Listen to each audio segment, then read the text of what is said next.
দেখি অরেঞ্জ কালারের মাছ কই দেখাও না, একবার তুলে দেখাও উপরে কি কি মাছ আছে। বাটা আছে, কাতলা আছে, বাটা, কাতলা, আমেরিকান। এখন তুই অরেঞ্জ কালারের মাছটা নিয়ে কোথায় রাখবি? আমাদের রান্না হচ্ছে ভাবে, আমার রান্না করছে।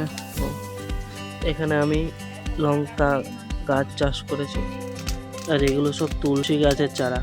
হিরো মাছ ধরে এনেছে, কাঁকড়া, ওটা কি লাঠা। এই যে গাছে এঁচোড় ধরেছে, এঁচোড়ের মালিক। এই যে আমার জেঠি কি কাটছে, লতি কাটছে। লতি কি দিয়ে রান্না করবে? নকুলে কাতলা মাছ দিছে, কাতলা মাছ দিয়ে। কাতলা মাছ দিয়ে লতি দিয়ে খায় নাকি? হ্যাঁ, আর মাছটা দে, রান্দি দি তোরে তরকারি দিয়ে মাছটা খাই। আচ্ছা ঠিক আছে, তুমি মাথাটা খেয়ে নিও। হ্যাঁ হ্যাঁ, সয়াবিন ভাজা হচ্ছে। সয়াবিন ভাজা কে খেতে ভালোবাসো কমেন্ট করে জানাবে। আজ এই পর্যন্ত, দেখা হচ্ছে পরের ভিডিওতে।